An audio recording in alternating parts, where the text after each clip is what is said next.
Yes, आज आपका topic जो है वो है क्लासिफिकेशन ऑफ रेशो। मैं एक बार फिर से एक्सप्लेन कर देती हूँ थोड़ा जल्दी से। हमने types of classification of ratio में दो पढ़ ली हैं, मतलब दो का हाफ हो गया है। एक मैंने लास्ट वीडियो में अपनी बनाया था डेट इक्विटी रेशो और टोटल एसेट टू डेट। सबसे पहले लिक्विडिटी रेशो आता है। लिक्विडिटी रेशो में दो रेशो होते हैं, करंट रेशो और लिक्विडिटी रेशो। करंट रेशो का formula current asset upon current liability, ideal ratio 2:1। Liquid ratio का फॉर्मूला होता है liquid assets upon current liability, ideal ratio 1:1। Solvency ratio में ये दो मैंने अपनी लास्ट वीडियो में एक्सप्लेन कर दिया था, डेट इक्विटी रेशो और total asset to debt. Debt equity ratio, debt पहले है इक्विटी बाद में, तो फॉर्मूला बनेगा debt upon equity. Total asset to debt, total asset word पहले मेंशन किया गया है, तो फॉर्मूला बनेगा टोटल एसेट अपॉन डेट। अब बात करते हैं प्रोप्राइटरी रेशो की। अगर आपने ये दोनों अच्छे से सीरीज में समझ लिए हैं तो ये वाला तो बहुत आसान है। इसमें यहाँ पर डेट ऊपर था, यहाँ डेट नीचे है, तो इसका डेट भी हटा दो, इसका डेट भी हटा दो। यहाँ इक्विटी नीचे है, इस इक्विटी को ऊपर ले आओगे। यहाँ टोटल एसेट ऊपर है, टोटल एसेट नीचे आ जाएंगी। तो ये प्रोप्राइटरी रेशो को याद करने का एक तरीका है। फिर क्या ऑब्जेक्टिव होता है आपके प्रोप्राइटरी रेशो का? प्रोप्राइटरी रेशो जो है वो इंडिकेटर है साउंड फाइनेंशियल पोजीशन का। अब इसका मतलब क्या है? इसका मतलब ये हुआ कि जो भी आपका प्रोप्राइटरी रेशो है वो कह रहा है इक्विटी अपॉन टोटल एसेट्स, यानी आपने जो भी अपनी टोटल एसेट्स क्रिएट किए हैं कंपनी ने, अपने दम पर की हैं, अपने बलबूते पर, तो ये इसका इंडिकेशन होता है। एक न्यूमेरिकल करवा रही हूँ, बहुत आसान सा न्यूमेरिकल है लेकिन अच्छा भी है। अच्छा इसलिए क्योंकि ये एनसीईआरटी का क्वेश्चन भी है। इसमें वैसे तो सभी कैलकुलेट करने हैं, debt equity total asset to debt, लेकिन मैं सिर्फ प्रोप्राइटरी रेशो बता रही हूँ। Equity share capital, preference share capital, general reserve, profit and loss account का बैलेंस, अकाउंट नहीं स्टेटमेंट, क्योंकि company profit and loss account नहीं statement of profit and loss बनाती है। Debenture, trade payable, outstanding expenditure. जब आप प्रोप्राइटरी रेशो पढ़ते हो उसका फॉर्मूला होता है प्रोप्राइटरी रेशो का equity upon total asset. When you are talking about equity means what? Share capital and reserve and surplus. Share capital में दो आइटम आती हैं, equity share and preference share. Reserve and surplus में learn कर लेना, चार items आती हैं। ये आपकी जो बैलेंस शीट का फर्स्ट चैप्टर पूछा जाएगा वहां भी टॉपिक पूछते हैं। Security premium, journal reserve, capital reserve, credit balance of profit and loss. इस क्वेश्चन के अंदर इक्विटी शेयर कैपिटल 3 लाख है, प्रेफरेंस शेयर 1 लाख रुपीज है, journal reserve reserve and surplus में आएगा, P&R आएगा। डिबेंचर नहीं आएगा क्योंकि लॉन्ग टर्म लाइबिलिटी है। ट्रेड पेबल नहीं आएंगे क्योंकि करंट लाइबिलिटी है। आउटस्टैंडिंग एक्सपेंडिचर नहीं आएगा क्योंकि करंट लाइबिलिटी है। तो equity share and preference share 3 lakh plus 1 lakh 4 lakh. इस क्वेश्चन में सिक्योरिटी प्रीमियम नहीं है, जर्नल रिजर्व दिया 180, मैंने ये लिख दिया। उसके बाद credit balance of profit and loss 120, तो इन सबका टोटल आ रहा है 7 लाख। अब बच्चा फंस गया, बच्चे कह रहा है यार इसमें तो एसेट साइड तो दे ही नहीं रखी। तो कोई प्रॉब्लम नहीं है, इसलिए तो ये क्वेश्चन अच्छा है। इस क्वेश्चन में जो भी आपको आइटम्स दे रखी हैं ये सारी की सारी बैलेंस शीट की लाइबिलिटी साइड है। और आप सभी को ये बात मालूम हो चुकी है कि जितना टोटल बैलेंस शीट की लाइबिलिटी साइड का होता है उतना ही टोटल बैलेंस शीट की एसेट साइड का ही होता है। सोचने वाली बात है ना कि क्वेश्चन में उसने जानबूझकर ये क्यों आइटम्स दे रखी हैं, ट्रेड पेबल, आउटस्टैंडिंग, डिबेंचर, जबकि इसकी कोई जरूरत नहीं थी। क्यों जरूरत नहीं थी और क्यों जरूरत है? जरूरत इसलिए नहीं थी इस क्वेश्चन में क्योंकि शेयर कैपिटल इक्विटी में तो इसका कोई रोल नहीं था, डिबेंचर, ट्रेड पेबल और इसका। लेकिन इस पूरे क्वेश्चन की स्टेटमेंट में कोई एसेट नाम की एक चीज भी नहीं है, तो कुछ तो हिंट होगा बच्चों के लिए। तो जितना भी इस साइड का टोटल है, पूरा टोटल, यानी equity, reserve and surplus, non current liability and current liability, इन सब का अगर आप टोटल कर दोगे तो वो ऑटोमेटिकली एसेट साइड का टोटल भी तो होगा, क्योंकि बैलेंस शीट की दोनों साइड का टोटल इक्वल होता है। तो यहाँ तक 3 lakh plus 1 lakh plus 180 plus 120, यहाँ तक मैंने टोटल इक्विटी बन रही थी, equity and reserve and surplus. तो ये 1,20,000 तक 7 लाख आ रहा था। 7 प्लस 3 10, 10 प्लस 2 12 लाख। तो टोटल एसेट जो उसके अंदर हो जाएंगी वो 12 लाख। तो हो गया क्वेश्चन आपका। अब आप इक्विटी की जगह तो लगाएंगे 7 लाख रुपए और टोटल एसेट्स कितनी आ जाएंगी? 12 लाख। इसको डिवाइड कर देंगे तो ये डिवाइड करके आ रहा है 0.58:1।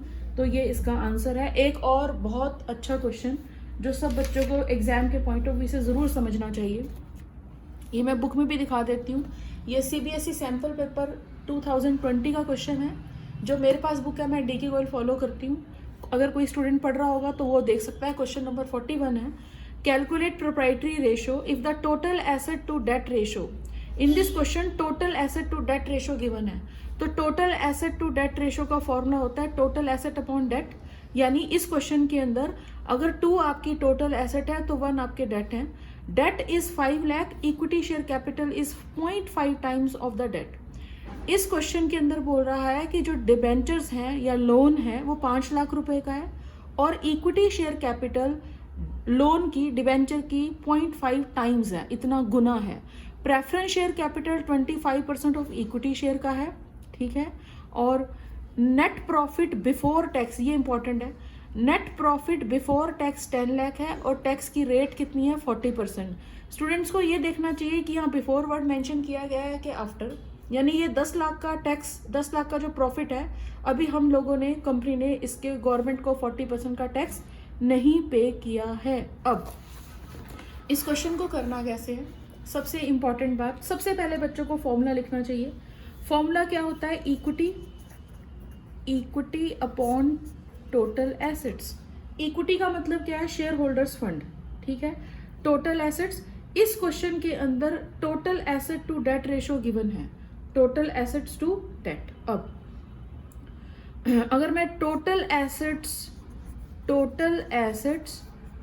टू डेट का फॉर्मूला लगाऊं, ऊपर क्या है टोटल एसेट्स, अपॉन क्या आएगा डेट। इस क्वेश्चन के अंदर total asset to debt ratio is given 2:1, ठीक है, 2:1।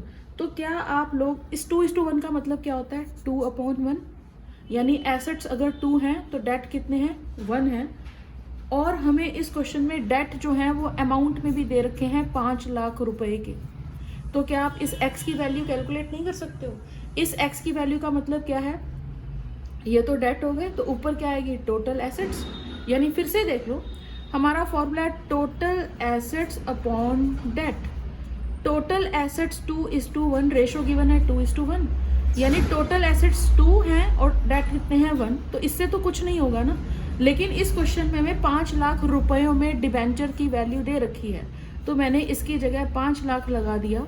तो हम इसे मल्टीप्लाई करके क्या टोटल एसेट्स की वैल्यू पता लगा सकते हैं। तो टोटल एसेट्स आपके पास आ जाएंगी 10 लाख रुपए, ठीक। आगे अब जो जो दिया वो करते जाएं। सबसे पहले और क्या दिया इस क्वेश्चन में, इस क्वेश्चन में बोल रहा है कि इक्विटी शेयर डेट का 0.5 है। तो इक्विटी शेयर कैसे आएंगे, इक्विटी शेयर डिबेंचर का, डिबेंचर इस क्वेश्चन में 5 लाख गिवन है, इक्विटी शेयर डिबेंचर का 0.5 है। इसको 0.5 से मल्टीप्लाई कर देना, तो 0.5 से कर देते हैं, अभी यहीं पे कर देते हैं, 5 लाख इंटू 0.5 अपॉन 10, तो ये आ जाएगा 2,50,000। तो ये 2,50,000 आपके इक्विटी शेयर आ रहे हैं। उसके बाद प्रेफरेंस शेयर, इक्विटी शेयर का 25% है, प्रेफरेंस शेयर इक्विटी शेयर का 25% है, 25/100, ये हो गया 4, ये हो जाएगा 62,500। बुक में भी चलो। उसके बाद बोल रहा है 2 चीज़ें हो गई। उसके बाद बोल रहा है हमारे को net profit before tax 10 lakh rupees है। अब हमें नेट प्रॉफिट का क्या करना है, मुझे अभी पता नहीं चल रहा यार क्या करना है। अब क्या करें, हम क्या करें, इक्विटी आई थिंक आपके पास आ गई। इक्विटी कहाँ आ गई, इक्विटी में क्या क्या आता है, इक्विटी में शेयर होल्डर्स फंड होता है। शेयर होल्डर्स फंड में 2 होती हैं item, equity share and preference share. अभी तो सिर्फ ये आया, एक और भी तो होता है रिजर्व एंड सरप्लस। अभी यही वाला टॉपिक यहाँ हुआ। Equity means what, equity share capital, preference share capital और ये वाला segment security premium, journal reserve, capital reserve and credit balance of P&L।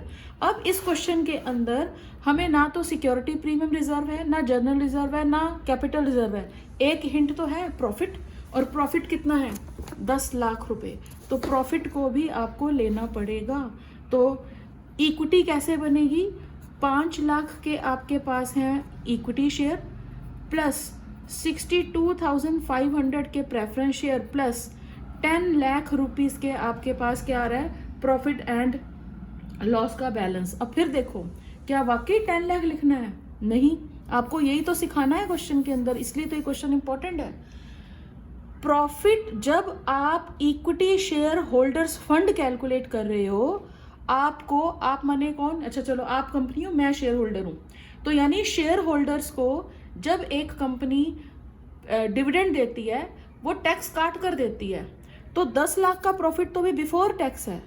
तो जब आप equity share holders fund calculate करने लगे तो इस चीज़ को बहुत बहुत अच्छे से ध्यान में रखना चाहिए कि जो भी टैक्स, अगर प्रॉफिट गिवन है बिफोर टैक्स तो आप उसको आफ्टर टैक्स बनाएंगे, यानी टैक्स गवर्नमेंट को पे करने के बाद इक्विटी शेयर होल्डर को कितना प्रॉफिट मिल सकता है।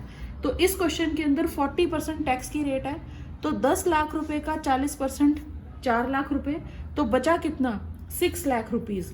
तो अब यहाँ प्रॉफिट एंड लॉस का बैलेंस आप कितना लोगे 6 लाख। तो अब इक्विटी कितनी बनेगी 5 + 6 ये 62,500, 5 सॉरी 5 नहीं, यहाँ 2,50,000 है, ये है 2,50,000, ये इक्विटी शेयर 2,50,000, प्रेफरेंस शेयर 62,500 और 6 लाख रुपए के आपका प्रॉफिट एंड लॉस अकाउंट का, प्रॉफिट एंड लॉस का बैलेंस, अकाउंट नहीं, तो टोटल करके ये आ रहा है 9,12,500। हमें इसको डिवाइड किससे करना है, टोटल एसेट से। टोटल एसेट आपकी कितनी आ रही थी 10 लाख रुपए की। मेरे हिसाब से ये क्वेश्चन इंपॉर्टेंट है, हो सकता है 1 मार्क में यही क्वेश्चन ऐसे ही पूछ लेता है, ये बिफोर टैक्स आफ्टर टैक्स ऐसा कुछ पूछा जा सकता है, ठीक है। उसके बाद एक लास्ट टॉपिक है इस सेकंड कैटेगरी के रेशो का। सेकंड कैटेगरी थी हमारी सॉल्वेंसी रेशो। सॉल्वेंसी रेशो में 4 रेशो हैं। एक आपका है डेट इक्विटी रेशो, सेकंड था total asset to debt, third था proprietary ratio, last solvency ratio वो आपका क्या है, interest coverage ratio. Interest coverage ratio बहुत अच्छा क्वेश्चन है ये। फॉर्मूला क्या होता है इस इंटरेस्ट